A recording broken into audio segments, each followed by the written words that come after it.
Hello everyone, welcome back to Mytholic channel. आज का topic है क्लेरोड्स इक्वेशन। तो जो भी हमने first order higher degrees start किया था उसमें हमें solvable for y, solvable for p, solvable for x करना था और एक और मेथड था क्लेरोड्स इक्वेशन का। तो क्लेरोड्स इक्वेशन हम अभी देख लेते हैं एक बार। तो आपका ये जो फर्स्ट ऑर्डर हायर डिग्रीज है ये कंप्लीट हो जाएगा। क्लेरोड्स इक्वेशन में आपके पास p की वैल्यू हमेशा ये याद रखना, p की वैल्यू सारे उसमें d y upon d x ही है। y इक्वल्स टू आपके पास क्या है, y equals to p x plus f of p है। तो ये स्टैंडर्ड फॉर्म है क्लेरोड्स इक्वेशन का। क्लेरोड्स इक्वेशन का स्टैंडर्ड फॉर्म क्या है, y equals to p x plus f of p. अगर आपकी इक्वेशन इस फॉर्म में है ऑलरेडी तो आप डायरेक्टली सॉल्व कर सकते हो, और अगर इस फॉर्म में नहीं है तो पहले आप इस फॉर्म में कन्वर्ट करिएगा, इसके बाद आपकी इक्वेशन को आप क्लेरोड्स इक्वेशन से सॉल्व कर सकते हैं। ठीक है, तो मान लेते हैं ये आपके पास क्वेश्चन है, इस फॉर्म में स्टैंडर्ड फॉर्म में क्वेश्चन आपके पास आता है, तो इसको हमने इक्वेशन नंबर 1 लिया। अब हमें नेक्स्ट स्टेप क्या करनी है, हमको इसको डिफरेंशिएट करना है विथ रिस्पेक्ट टू एक्स। तो हम इसको with respect to x differentiate करेंगे। We will get d y upon d x here. P और एक्स में आपका प्रोडक्ट रूल अप्लाई होगा, तो p plus x d p upon d x हो जाएगा, प्लस एफ ऑफ पी का f dash p d p upon d x हो जाएगा।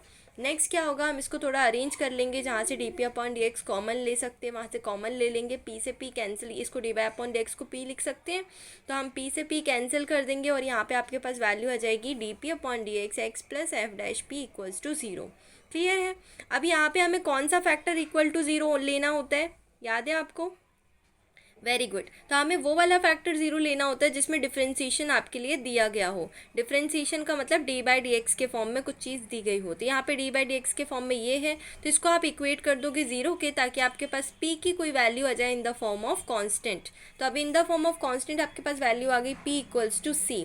अब इस p इक्वल्स टू सी को आपको इक्वेट कर देना है इस इक्वेशन नंबर 1 में, and you will get the final answer. बढ़िया था ये क्वेश्चन। अभी क्लेरोड्स इक्वेशन में आपके पास कुछ फॉर्म इस तरीके से आ सकता है, लेकिन कभी कभी ऐसा भी हो सकता है कि क्वेश्चन जो है थोड़ा सा कॉम्प्लेक्स बन के आ जाए, तो आपको ये वाला फॉर्म बनाने में थोड़ी सी डिफ़िकल्टी आए। तो जब भी डिफ़िकल्टी आएगी तो आप क्या करना है, एक्स को ऐसी वैल्यू मान लेना, जैसे यू एंड वी के फंक्शन में हम कन्वर्ट नहीं करते, रेड्यूसिबल करते हैं एक तरीके से, तो ऐसा ही क्लेरोड्स में भी होता है। अब और क्या चीज़ इस क्वेश्चन में, इस टॉपिक में हमें देखनी है, वो ये है लेग्रांजेस फॉर्म। तो लेग्रांजेस फॉर्म बेसिकली इसी का ही थोड़ा सा एडवांस्ड फॉर्म है, ये क्लेरोड्स के ही साथ मैं आपको पढ़ा रही हूँ, ये कोई अलग से टॉपिक नहीं है। तो लेग्रांजेस फॉर्म क्या होता है, इसमें आपका स्टैंडर्ड फॉर्म कुछ इस तरीके से दिया जाएगा, y equals to x f one of p plus f two of p. F one of p क्या है, first function which is in the form of p and the second function which is again in the form of p। यहाँ पे जो first function होगा वो x के बगल में लिखा होगा, तो इससे आप आइडेंटिफाई कर लेना। अब इसको डिफ्रेंशिएट करोगे, आपके पास कुछ इस तरीके से फंक्शन आ जाएगा। प्रोडक्ट रूल में आपने इधर क्या किया, डिफ्रेंशिएशन किया, तो आपके पास f one p plus x f one dash p d p upon d x plus f two dash p d p upon d x, ये इक्वेशन आपके पास बन गई। अब d y upon d x क्या होता है, पी होता है अगेन, हाँ वो तो हमने यहीं पे लिख लिया है, d y upon d x equals to p, ये है। अब यहाँ पे क्या करना है, d p upon d x को कॉमन लेना है, तो d p upon d x को आपने यहाँ पे कॉमन लिया और p minus f one p इसके पास आ गया, तो ये ऐसा हो गया। ठीक है, अब हमें क्या करना है, d p upon d x को कन्वर्ट कर देना इधर ले जाके, तो क्या हो जाएगा, D x upon D P हो जाएगा, और ये सारी वैल्यू माइनस में इस तरफ आ जाएगी। अब आपको ये देखकर कुछ तो आपको याद आ ही रहा होगा, क्योंकि आपने सारे मेथड्स फर्स्ट ऑर्डर के पढ़ लिए हैं, और ये फर्स्ट ऑर्डर फर्स्ट डिग्री का ही इक्वेशन बना हुआ है। Yes, very good. तो ये बन गया है आपका first order linear differential equation.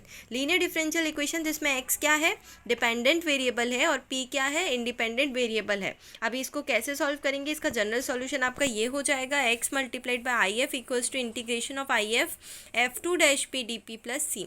इससे आप इसका जनरल सॉल्यूशन निकाल लोगे, और आपका ये जो फॉर्म है इस तरीके का फॉर्म आपका कन्वर्ट हो जाएगा क्लेरोड्स इक्वेशन में। और क्लेरोड्स इक्वेशन में जैसे ही फॉर्म कन्वर्ट होता है, आपको बहुत अच्छे से पता है क्या करना है। अभी ये वाला फॉर्म जो आपने पढ़ा है क्लेरोड्स इक्वेशन का, क्या हुआ था हमारे पास इक्वेशन 1 में, आपके पास जो इक्वेशन 1 यानी क्वेश्चन जो आया था वो y equals to p x plus f of p आया था, और आंसर देखो ज़रा क्या है। पूरा सॉल्व करने के बाद आंसर है y equals to c x plus f of c. आपने कुछ डिफरेंस देखा इन दोनों इक्वेशंस में? इन दोनों इक्वेशंस में सिर्फ ये डिफरेंस है कि p is converted to c, और कुछ भी चेंज नहीं आया है। तो जब भी आप इस क्वेश्चन को सॉल्व करते हो स्टैंडर्ड फॉर्म से, तो स्टैंडर्ड फॉर्म से आप जब भी सॉल्व करोगे आपको d p upon d x equal to 0 ही मिलेगा और पी की वैल्यू हमेशा सी मिलेगी। तो जब भी पी की वैल्यू हमेशा सी मिलेगी ही, तो पहले तो आप क्या करना, क्वेश्चन को स्टैंडर्ड फॉर्म में कन्वर्ट करना और पी की जगह डायरेक्टली सी रख देना और वही आपका आंसर हो जाएगा। यानी कि अगर आपके क्विज में या कहीं ऐसे छोटे छोटे नंबर के क्वेश्चंस में ये पूछा जाता है कभी, तो आपको डायरेक्टली क्वेश्चन में सी रख देना है अगर ये स्टैंडर्ड फॉर्म में हुआ तो। अगर स्टैंडर्ड फॉर्म में नहीं हुआ तो पहले इसको अरेंज कर लेना, ठीक है। तो व्हाट इज़ क्लेरोड्स इक्वेशन, आपको ये बहुत अच्छे से क्लियर हो गया होगा माइंड में कि क्लेरोड्स इक्वेशन होती क्या है। एक क्वेश्चन और कर लेते हैं हम जल्दी से, तो आपको और अच्छे से क्लियर हो जाएगा। तो क्वेश्चन का तो ऐसा कुछ स्पेशल नहीं है। क्वेश्चन देखो, आपके पास x p square minus y p plus a equals to 0 अगर क्वेश्चन है आपके पास, तो इस क्वेश्चन में आपको क्या करना है, हमें पहले तो इसको स्टैंडर्ड फॉर्म में कन्वर्ट करना है। अब स्टैंडर्ड फॉर्म आपको पता है क्या होता है, y equals to p x plus f of p. तो वाई के इक्वल में सारी की सारी वैल्यू आएगी, तो हम क्या करते हैं, इसको वाई के इक्वल में सारी वैल्यूज़ को लेके आ जाते हैं। तो ये हो जाएगा, वाई पी को इधर ले जाते हैं क्योंकि नेगेटिव है, तो y p equals to x p square plus a and p को नीचे भेज देते हैं, तो y equals to x p plus a upon p. हमें क्या चाहिए था, y equals to p x plus f of p. देखो आ गया ना वही का वही फंक्शन, तो वैसा का ही वैसा आ गया। आप p की जगह पे आप c इजीली रख सकते हो and you will get the final general solution of this equation. So Clairaut's form बहुत ही प्यारा सा, बहुत ईजी सा फॉर्म है, लेकिन इसके क्वेश्चंस भी काफ़ी कॉम्प्लेक्स भी बनते हैं जिनको आपको पहले रिड्यूस करना पड़ेगा क्लेरोड्स में and then you will find out the general solution by just putting p in c।